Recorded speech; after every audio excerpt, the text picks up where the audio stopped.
All right, intro time. Eagles fans everywhere, this is for you.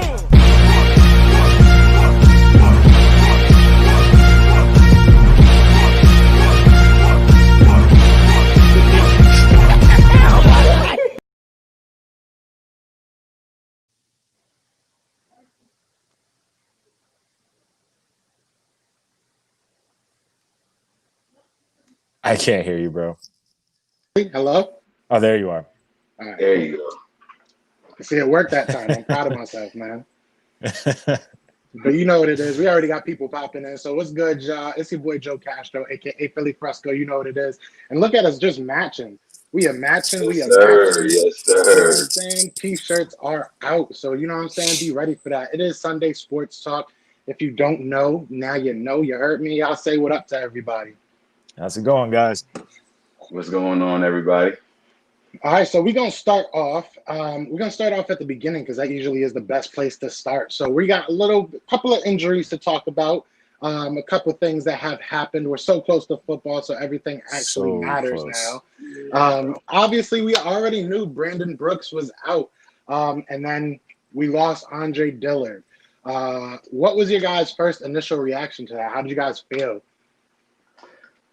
For me, it was more or less like, is JP going to stop being a diva and asking for money and just go ahead and just be that man at that left tackle, or is he going to be that guy that's going to be more about wanting to get his paycheck? And we got to realize, I mean, JP has been very loyal and has done wonderful things for us for years and years. But at the same time, he's at that age to where giving him a sizable contract, is kind of iffy at this point. So I mean, hopefully we can just work that out and we can just get him to go over to the left tackle. And we have strength on the right side, so I'm not really that worried about that. But when Dillard went out, it was just more or less like a dag. Like, what are we going to do unless Peters is just willingly going to go to that left tackle position?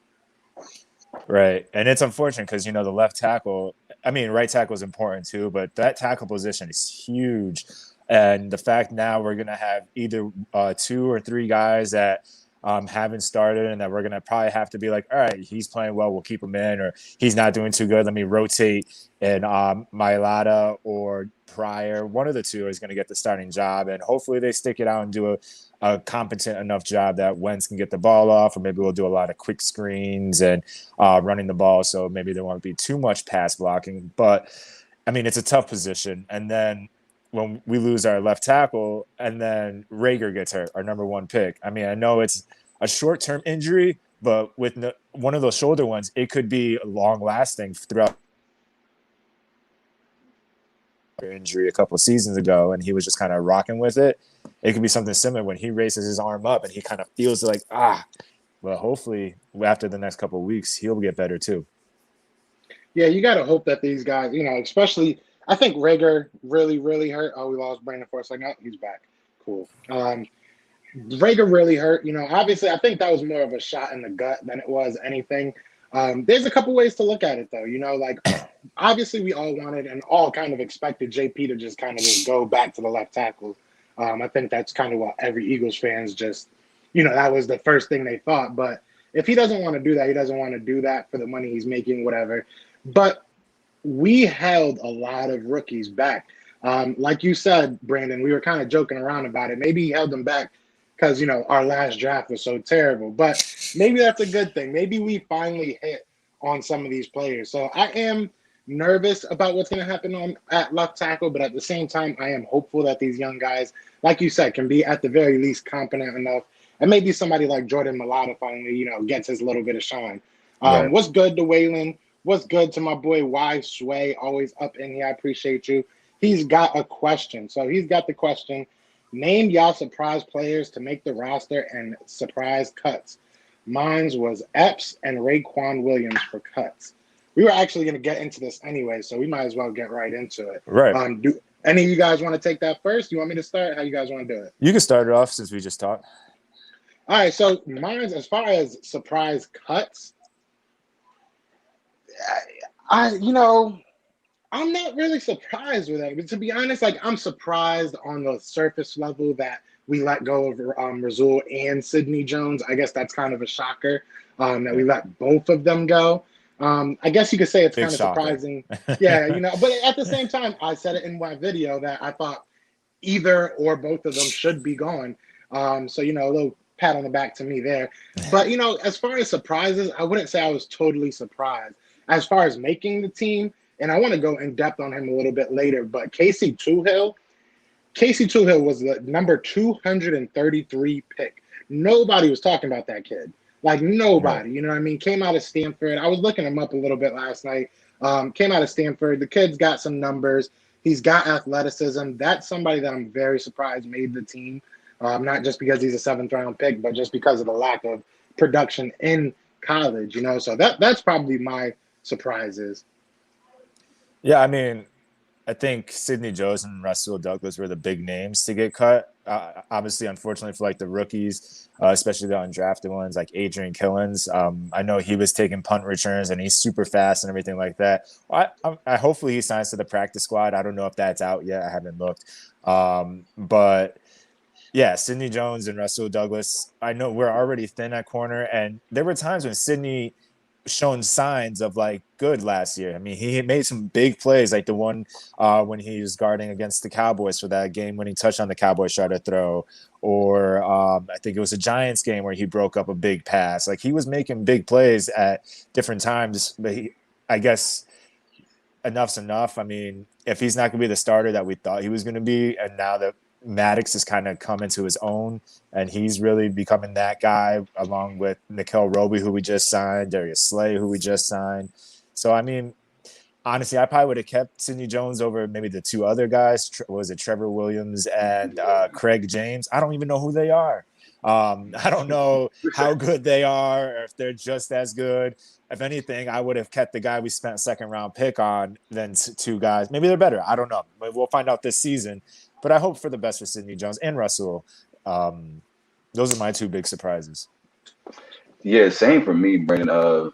Sidney Jones, and for them to let both of them go, knowing that we need a little bit of depth at the corner position, I felt like that was kind of I wouldn't say a dumb move, but like you said, we have Nickel Roby.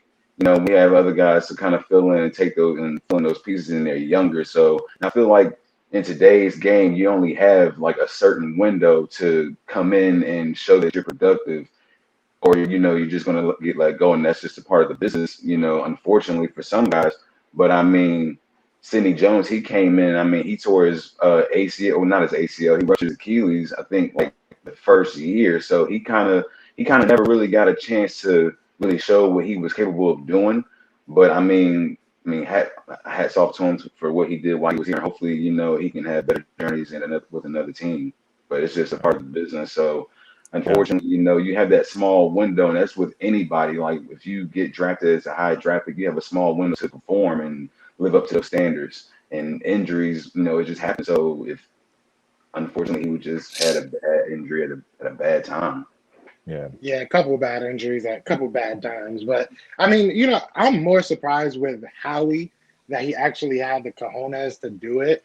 We basically just cut our whole 2018 draft, 17 draft. I forget which draft class it was, 17, but either 17. way, 17. So either way, we basically just cut that whole class with the exception of Derek Barnett, and who knows where he's going to be next year. So, that shows that at least he's willing to, actually make the decisions that maybe need to be made.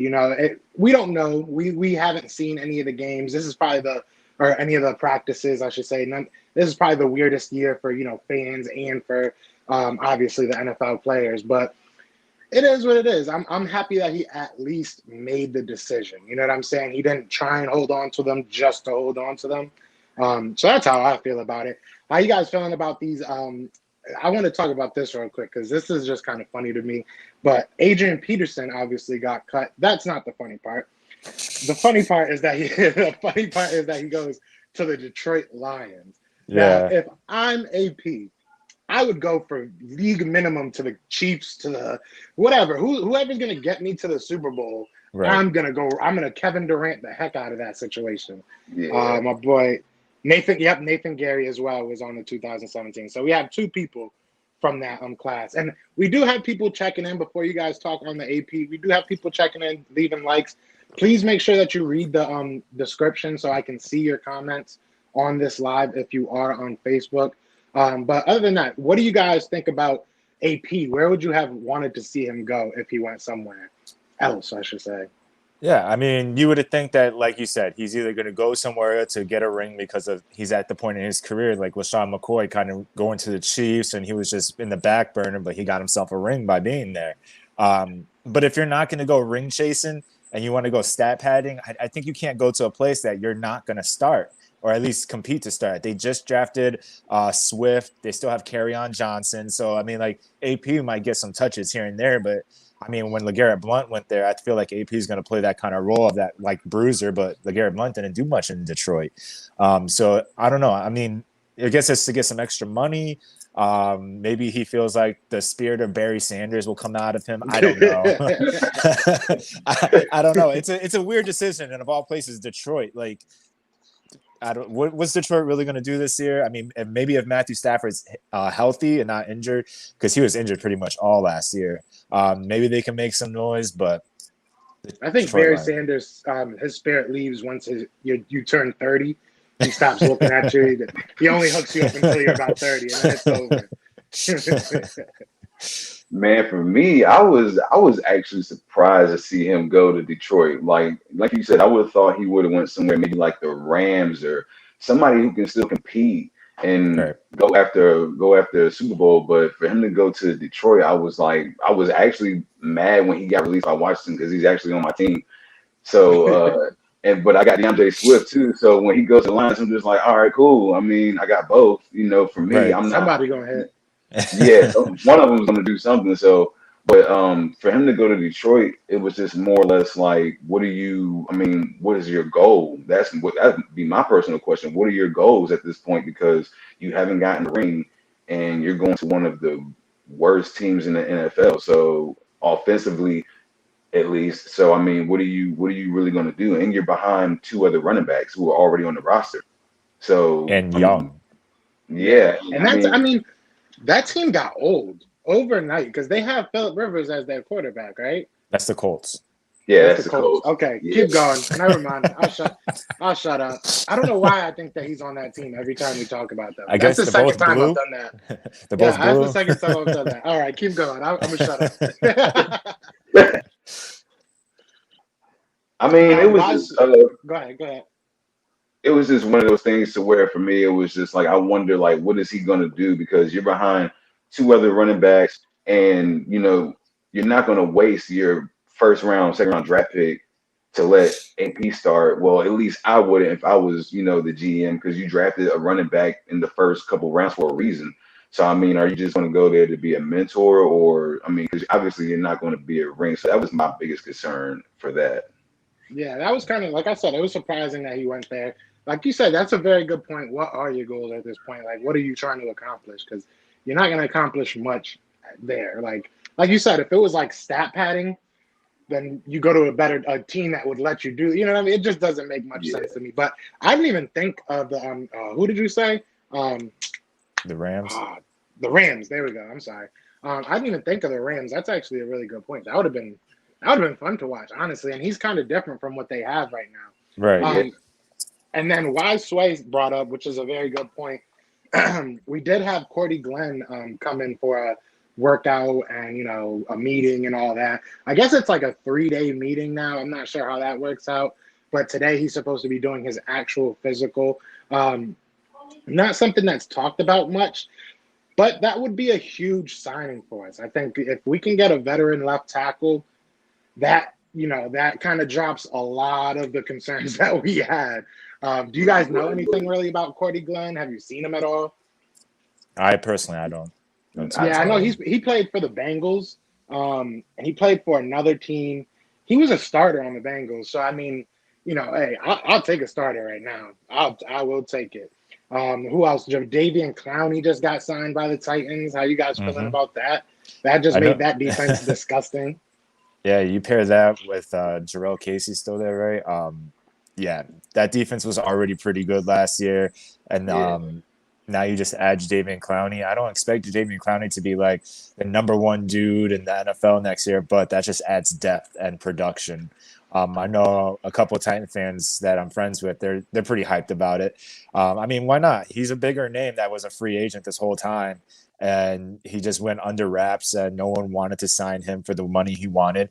And now he's taken a 1 year, up to $15 million in incentives deal, kind of to prove it, to be like, are you really that dude or not? So, I mean, cool for the Titans.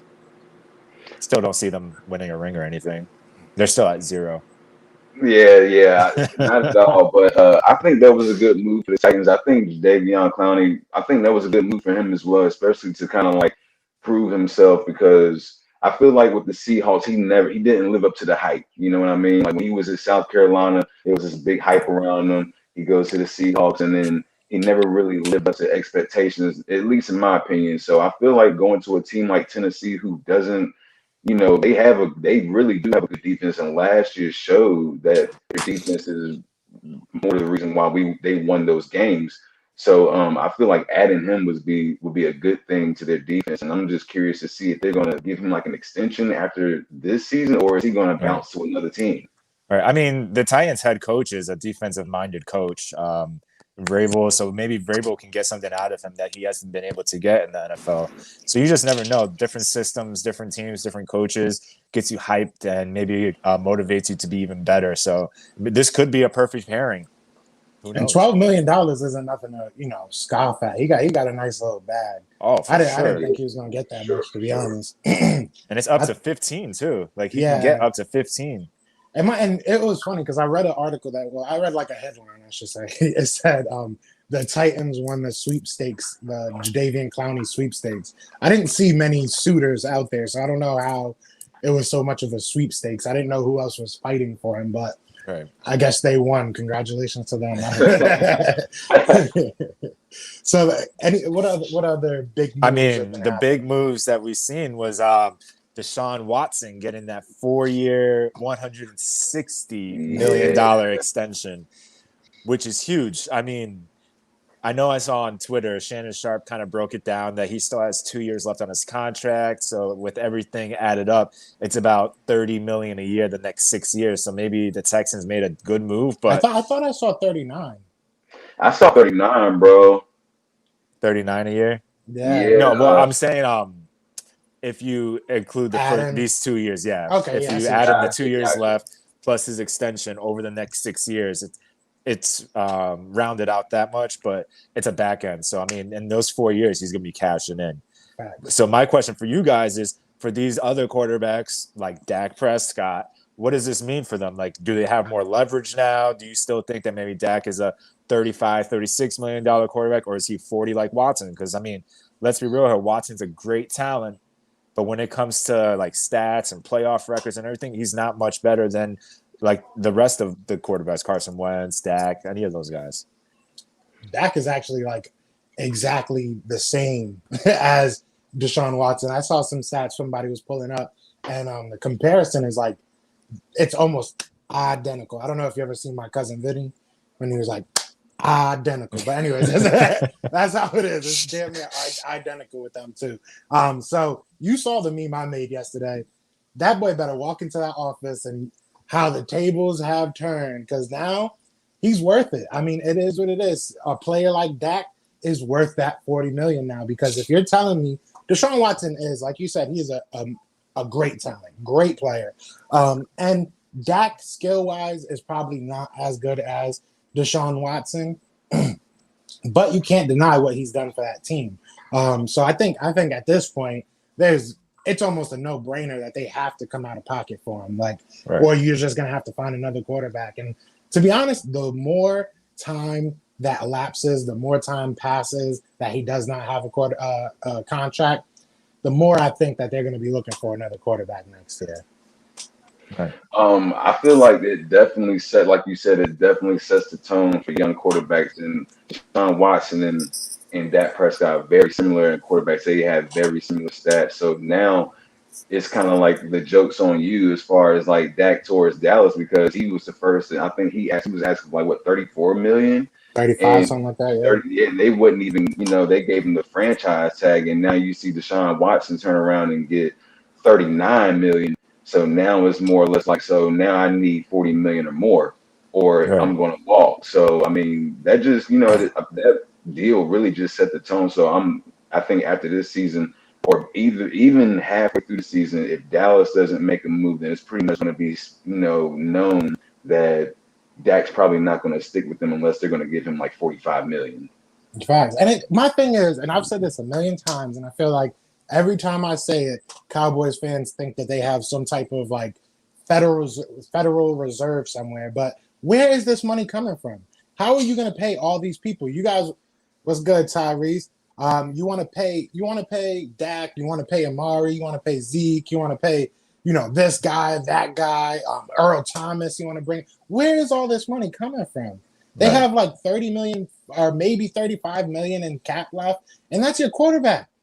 You know what I'm saying? If you're not paying, then you're gonna have a whole bunch of role players and not have the main role. Like, you know what I'm saying? That's like having all four players out there playing basketball, but you don't have a point guard. Who the hell's gonna bring the ball up the court? You know what I'm saying? Like, it makes no sense to me. Market has gone up for quarterbacks, big time, big time. Oh, we got my boy Kevin here. We're gonna bring my boy Kev up in here. What up? Hey, how's it going, Kev? What's going on, Brody? What it do, Brody? So, I've been trying to get in here.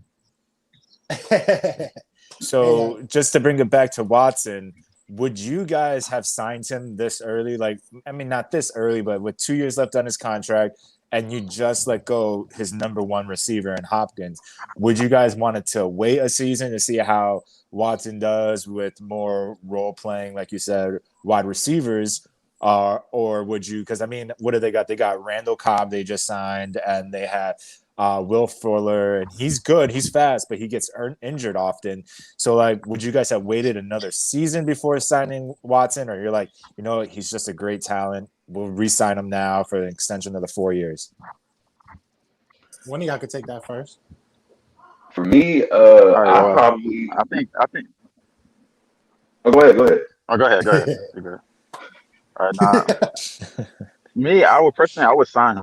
The longer you wait for him, you end up in a Dak situation. You got a good quarterback, you might as well, sign him and then get talent around him. Even though they lost Hopkins, I would definitely lock him up, because if not, then next year you're gonna have to pay him more because the next quarterback, will raise up the market. So Facts. It just gets higher. I definitely agree with the same thing. I definitely say it was a good thing for them for Houston to sign him now because, like you said, next year the quarterback market's going to be higher, so they could have that 39 million could have turned easily into 47, 50 million, depending on who gets signed to what type of max contract. And plus, you want to. I feel like with Houston, since they lost DeAndre Hopkins, you want to be able to lure. You want to have a centerpiece to be able to lure some decent talent in on that offense. So I feel like them going ahead and signing him to that contract extension just kind of shows their commitment towards the future to some guys that they might want to look at signing. Maybe whether it be they make a trade during the season this year, or they do it this off season coming up. Yeah, I feel bad for Deshaun Watson, to be honest. I feel like he's not going to get many or much help around him anytime soon, to be honest. Like, it is what it is. I mean, especially with Bill O'Brien out there. He's a former Penn State head coach. So I hated him when he left us. And then seeing him just do terribly, I love it. The Texans just got Cooks. Yeah, they did get Cooks this offseason. Brandon Cooks. Yeah. So, I mean, is he going to stay healthy? You know what I'm saying? Brandon Cooks has been around the NFL. This dude is like on a new team every year. I don't know. Why is that? I don't understand, bro, because he was good in New Orleans. He's good in New Orleans. Yeah, he was pretty good in New England.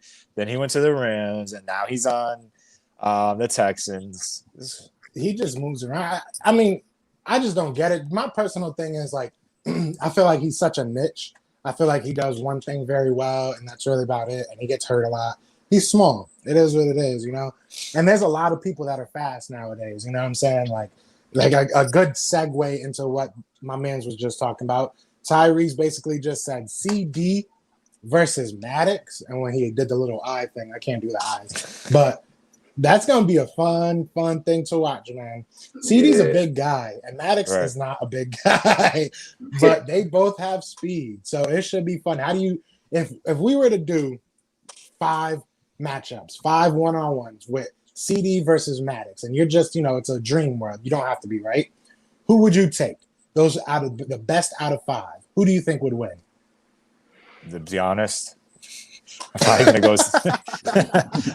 I might go CD. I mean, we haven't seen how CD plays, but when I've seen like highlights of his college career and then watching him like do like his little like route running workouts and stuff like that, he looks like he cuts on a dime. And there were times that Maddox did get kind of fooled on some, and I think that was just kind of a trend for all of our DBs, just getting fooled on like those slant and goes and just double moves and everything like that. So if CD can get out, in and out of his breaks real quick, and the ball can come before like the quarterback gets sacked or rush out the pocket, because there's a whole bunch of things going on too. But the advantage is one-on-one is pretty much the receiver. That's my opinion, unless you got like Revis. Yeah, facts. How about y'all? I would have to go with CD, man. I mean, that's like a no-brainer. You know what I mean? I feel like Avonte Maddox. I mean, he's got speed, but I feel like CD's got the size. He's like, I don't know. You can't really. I don't know. I feel like it's just not even a fair matchup, to be honest. Now, if you talk about Slay, then that's different, Like, but Maddox, nah. Yeah, that's gonna be Slay versus what's his name? Slay versus Cooper. Amari. Yeah, I don't know why. I'm forgetting everybody's name today. It'd be like that. What about you, Kev? Yeah, I think it's CD Lamb too, because Maddox, he's been hurt, every year that we had him, so we don't know if he's gonna be on the field. Plus, I think CD, I think it's gonna be good. I wish he was with the Eagles, but I just think that's a mismatch. But to me, I think Roby would be a better, fit against CD. That would be, and it's crazy because we were talking about, them cutting Rasul and Sydney. We're pretty deep in the secondary, man. Like, we have a lot of players. Like, we really do. Like, too, and we might not have like a lot of cornerbacks, but all of our safeties can move. Like, all of our safeties, like, we have a lot of just versatile depth. It might not seem like we're strong in, a certain position, but all of our players can move around, which is kind of crazy to me. So my boy Wiseway said, with Dak throwing to him, I got Maddox. I'm going with that's what I'm saying. Like, if we can get a good pass rush in, like if we can get like at least a little disruption, then maybe I can take Maddox on that one. But if you're talking just straight like 5-on-5s or whatever, and the quarterback is just throwing the ball, he has like 5 seconds to throw the ball, then I'm gonna have to take CD. There's no pressure. Yeah, facts. Now, with that in mind, with all the contract talks we've been doing, obviously Zach Ertz and the Eagles have come to an abrupt halt with their contract talks. What do you guys think needs to happen on either side? Do you think it's time to just kind of cut your losses with him? Is there big money in his future? What are you guys thinking? I mean, we're broke. So, I mean, maybe that's why they're trying to get rid of Alshon, maybe free up some more money that we can put toward Ertz.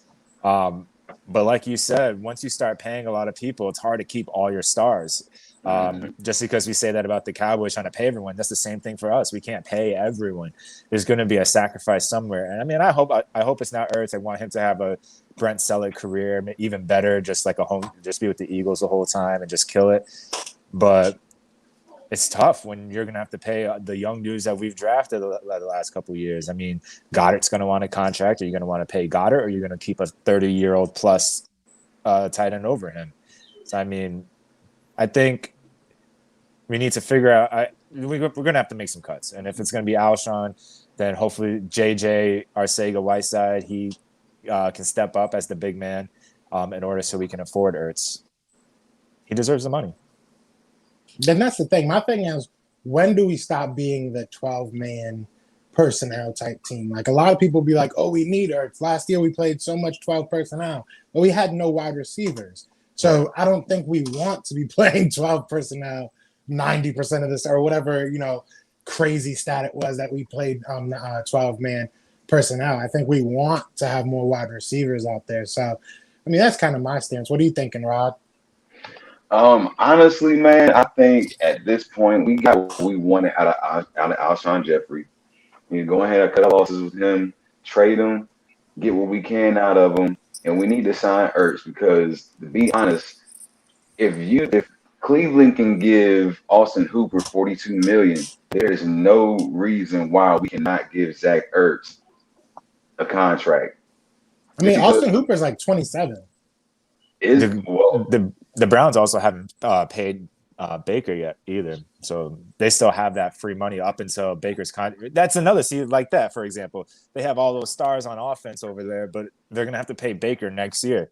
So they're gonna be in trouble themselves. They might have to let loose with like OBJ and then keep Jarvis Chubb or after something. that. And then Chubb after that. Yeah, that's that.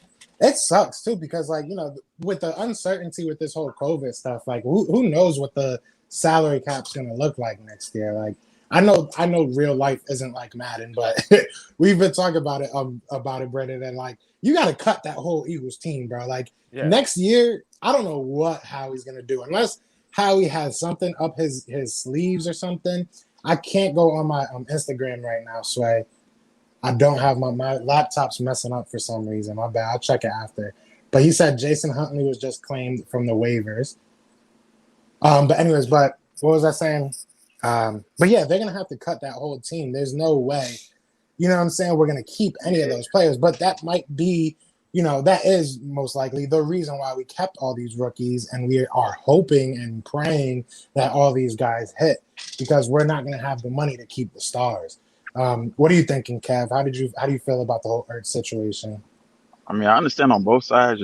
He wants get paid like the top receiver. I mean, wide tight end, but I think he wants receiver money because he's basically like our receiver. But I think you should wait till next year. And if he don't, because like you said, we're gonna have the cap is, and we're gonna release people to get the cap, to get that money. But if that doesn't work out, then we could probably trade him next year. Try to get something for him if we're gonna lose out on him and let Goddard, do his thing. What do you guys think a trade for Zach Ertz would realistically look like? I mean, is he a second round worth tight end? Is he a first round worth tight end? Third round? I mean, I think it depends on. To me, I think it depends on his year. Like if you have another 100 catch, if you have a breakout, have a real good year, he could be a first rounder. Depends what team wants him. Like I think a perfect team like we could trade for like Arizona. I think Arizona probably need a tight end. So a team like that,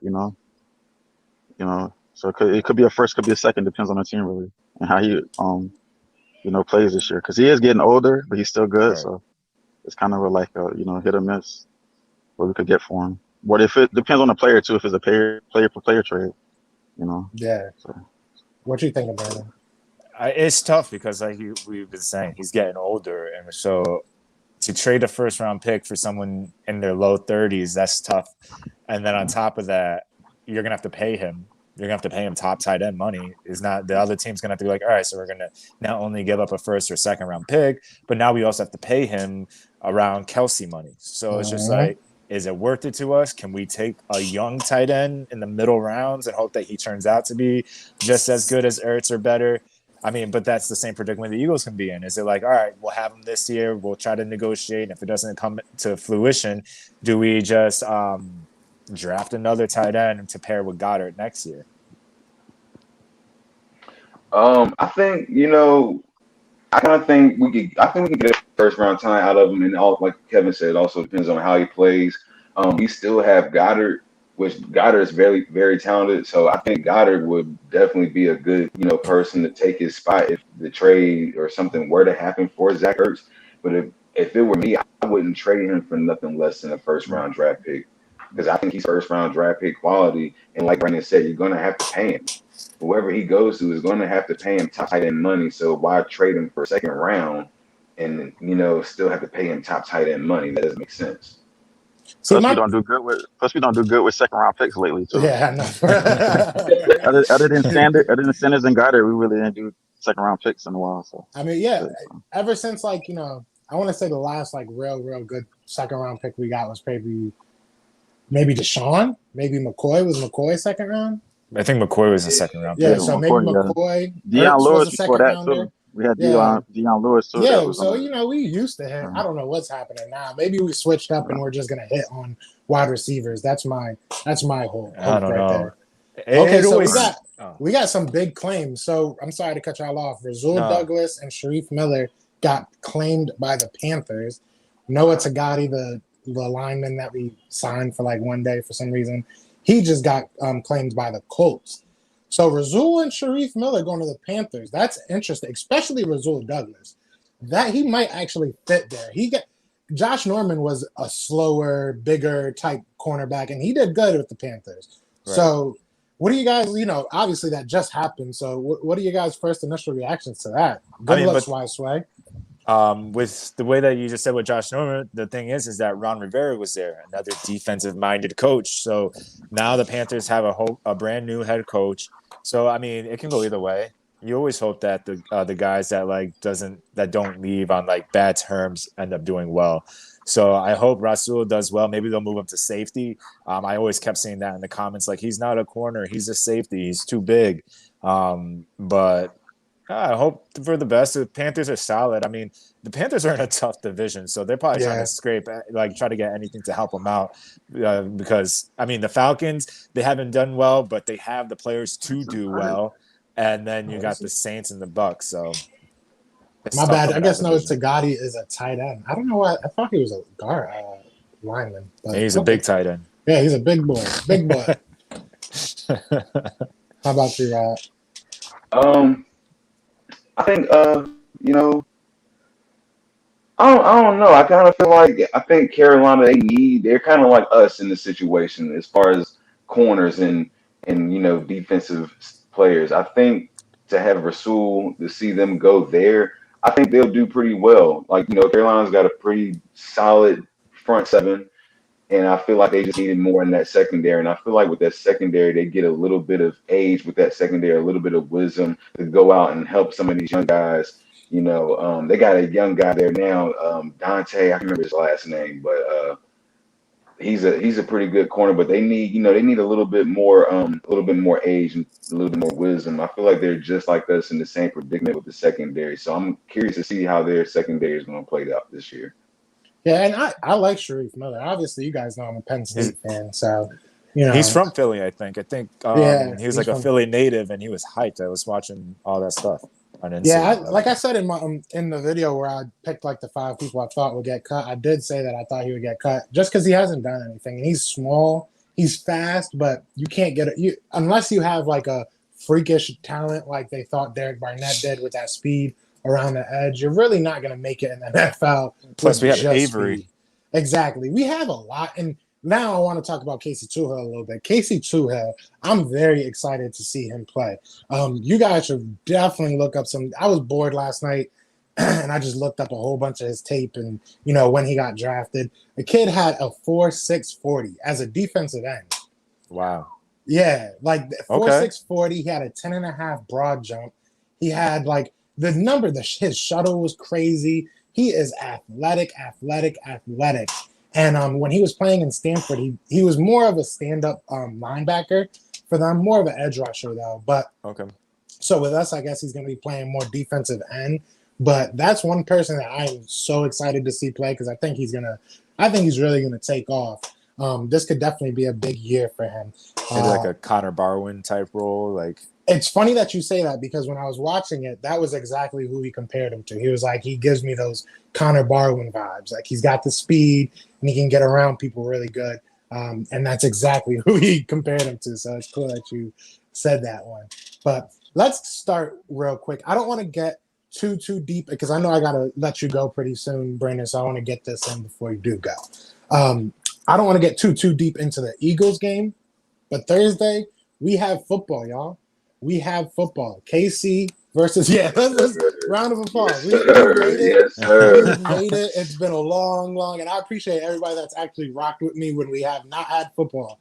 So, we finally have made it. We are right down the street, right around the corner, whatever you want to say. So I want to ask you maybe 3 keys to victory for either team or, maybe just a quick preview of what you think is going to happen with KC versus Houston.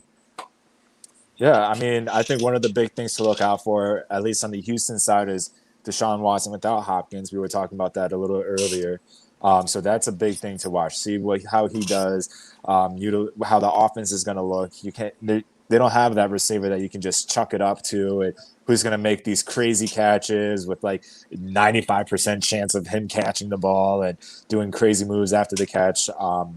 But then I'm also interested to see how David Johnson does. I have him on my fantasy team, and he's been injured the last couple of seasons and hasn't really come back since he killed it on the Cardinals when he blew up. But this could be a chance for him to come back. I know the Texans like to run the ball as well. So I'm curious to see how David Johnson bounces back and utilizes the new scenery, team, and everything to his advantage. I'm the same as you, Brand. I'm curious to see how they're going to use David Johnson because I feel like he fits into their offense perfectly. He's a good running back. We run the ball hard, and he catches the ball very well as well. So I'm curious to see how they're going to work him into their system. I'm curious to see how Houston's defense is going to adjust to playing against Kansas City's offense because we all know what Kansas City is capable of on the offensive side of the ball. They have just about every weapon you can think of. Yep. So I'm curious to see how Houston's going to be able to adjust on the defensive side of the ball. I'm curious to see how Deshaun Watson is going to do without DeAndre Hopkins and how long is he going to be able to continue playing good football without having that star guy because he's never played without a star guy. So I'm curious to see that. And for Kansas City, I mean, I expect to see what everybody else expects to see. So there's really nothing much to say about Kansas City. The one thing with Kansas City I will say is, I mean, every quarterback, after a great year, they usually have some type of drop-off. Nobody's, put up 50 touchdowns 2 years in a row. I'm really excited because I feel like Pat Mahomes is kind of the exception to the rule in a lot of ways. I think that kid is immensely talented, as I'm sure everybody does. So like you said, I'm looking forward to that, but I'm kind of looking forward towards more being a devil's advocate and maybe seeing a little bit of a drop off from, one of the best, if not the best quarterback in the league. As far as Houston, is JJ Watt healthy? Is he alive? Is he still like kicking? Is he? Yeah, I believe so. He's still chilling. So, at least for the first couple of weeks. So I'm looking forward to see him, back out on the field. When that guy's out there, he is a game changer. He just hasn't been able to be out there much lately. Right. The Houston Texans on paper got way worse, in my opinion, at least. They got way worse. But a lot of times when that happens, sometimes you see teams like gel better. You know what I'm saying? Right. And maybe that's what they needed. We all on the surface are saying, what are you doing? Getting rid of DeAndre Hopkins. But what did DeAndre Hopkins do for them, realistically? Like, he's a great player. Don't get me wrong. He's put up mad numbers, crazy numbers. But sometimes having that star that you have to feed, that you have to please, can sometimes be a hindrance. I don't think that's the case. I think Bill O'Brien's an idiot. But it's very, very possible that they might get better. So let me ask you guys this. What do you think, if you had to make a prediction, because I'm all about predictions, if you had to, what would your score be? Who would you have winning? Let's make some bets. I mean, first game of the season, not really much OTAs. I'm going to do something. I'm going to go Texans 24-21. Okay. I like that. Hot take. Burn, burn, burn.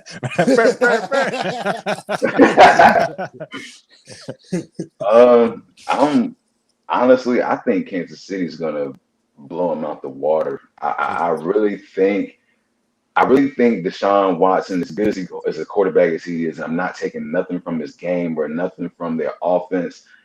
But I feel like their offense without DeAndre and adding David Johnson I feel like it's worse than last year because last year they had a solid running back.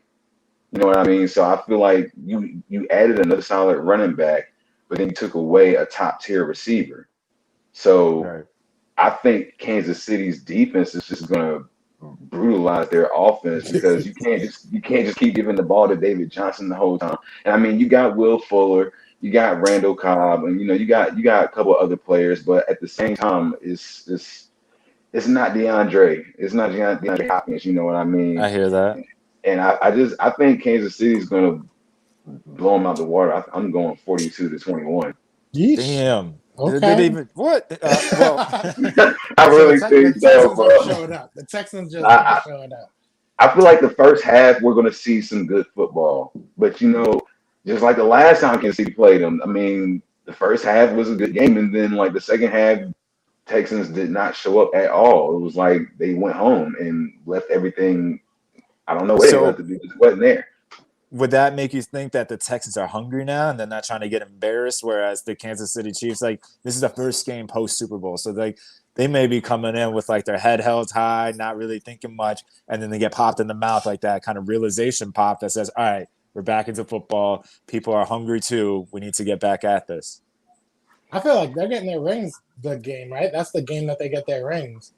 They already got it. At least I saw a picture of it. I thought they do like a whole ceremony, like probably the first. Like I thought they usually do it during preseason, but yeah, either way, way, they do like a ceremony. But I'm pretty sure they hand them the rings, almost like the NBA, like the first game. So they're going to be distracted, and the other teams, or they might be like, "We're not about to let you guys come here and shit on us when we got our rings now." You know what I'm saying? Sure. It could go anyway. Me personally, I definitely, I think it's going to be a boring first half. Personally, I think it's going to be, kind of just working the kinks out.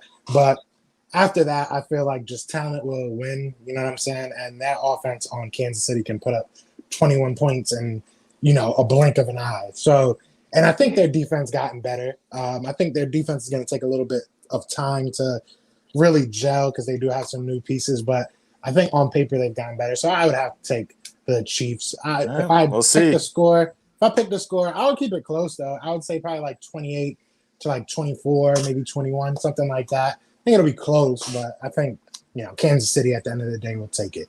So last question. Sway say he thinks Texans too. So you saw I threw that up for you. There's just a feeling. I threw that up for you. Yeah, it is what it is. He said, I think Aaron Donald's going to kill the Cowboys because Travis Fredericks retired and sadly Collins is injured. Thank God he survived the car crash. Let's all just give a second. I just read that whole thing without a mistake. So proud of that. But the Cowboys are going to have their work cut out for them, man. Because like he said, that Lyle Collins injury is no joke.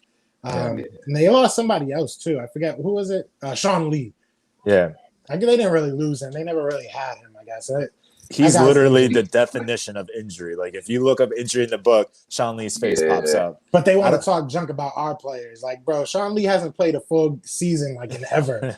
Like I don't think he played a full season in Pee Wee. But you want to talk about Carson? Like, come on, give me a break. So on that note, let me ask y'all this: other than the Eagles game, obviously, because that's that's our game, man. Right. But what game are you most excited to watch? Is there a certain matchup that you're most excited to see? I mean, I would like to see how the Bucks gel together, see how their first game is. Is it going to be a sloppy first game? I think everyone's going to be kind of sloppy, but is it going to be like, oh man, these guys are Super Bowl contenders, or they're overrated? So I'm curious to see how they gel. For me, I'm curious to see the Patriots first game. I say that even though they're playing the Dolphins, I'm curious on both sides. I'm curious to see how Tua is going to play, and I'm curious to see how Cam is going to play in a brand new system with Bill Belichick. I really think Cam is going to flourish with the Patriots, and I feel like a lot of people kind of doubt it just because of how it ended with Carolina. But at the same time, I think Bill Belichick is just a proof of like he has this offensive system that is just like you can't figure it out. Like even when you think you got it, like you still can't figure it out. So I'm curious to see how he's going to use Cam's advantages as far as being the big guy that he is, being able to run the ball the way that he can run the ball. And I'm just curious to see how that's going to work on the offense. So that I think for me, just because I like Cam. I always liked Cam when he was in Auburn. So I'm curious to see how he's going to play in New England. So for me, I think besides the Eagles game, of course, that would be a game that I'm definitely going to look into. Yeah, why Sway said Bucks versus Saints. I feel like you guys are in cahoots right now. So my game would have to probably be the Steelers game. I want to see what's going to go on with Big Ben. I want to see how he comes back. I want to see how that team gels together. Their defense, if they are going to stay strong like they were towards the end of the year last year, that could be a Super Bowl contending team, to be honest. That's one of my sleepers in the AFC. Yeah, that's a really good team. So it all depends on Big Ben, though. Exactly. I think Pennsylvania, it's all about health right now. If everybody stays healthy for both teams, we have some really good football ahead of us. Right. But it is about that time, guys. This time we'll keep it a little bit short because I know my boy got some things to do, and I got some homework to do that I've not been, I've been kind of just being a procrastinator, but it is what it is. But other than that, you know what time it is, man. So we're going to keep this one short. We're going to be out of here. T-shirts are available. Go follow the IG. Go subscribe to the YouTube. I appreciate everybody, and we will see you guys Sunday. And football is back. Football is back. But other than that, you guys say bye to everybody, man. Peace out. Thank you. Fly goes fly. fly. Everybody, have a good one. Fly goes fly. We out here.